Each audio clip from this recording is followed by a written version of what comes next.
Go ahead, Larry, and then we'll do Jeff. Larry Carter, Levy Point Road. You know, back in the 80s when I was late in my military career, my wife and I lived down in Bremerton. And we would come up here on weekends and drive around and look at Port Ludlow area and the county. And we thought how wonderful. And it was our dream that someday that we'd be able to retire and live in the Port Ludlow area. And it finally happened, and we did. And you know, this weekend that we just had, there's no better reminder of how proud we ought to be to live where we're fortunate enough to live. It was absolutely a wonderful weekend. There's just a few things that need tweaking to help make this county what it really ought to be.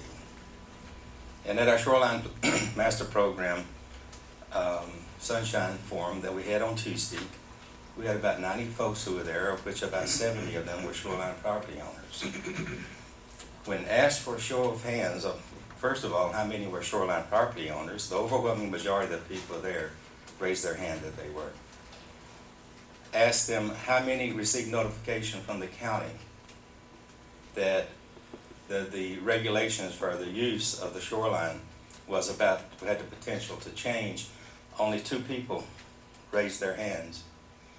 And we need to do a lot better job as a county to inform the people who are to be impacted by the Shoreline Master Program that it is about to be impacted. And I don't think anyone in their right mind could look at the regulation and not say that it is going to impact a lot of shoreline. That is going to be more regulation. It's going to be harder to do things to your property than ever before.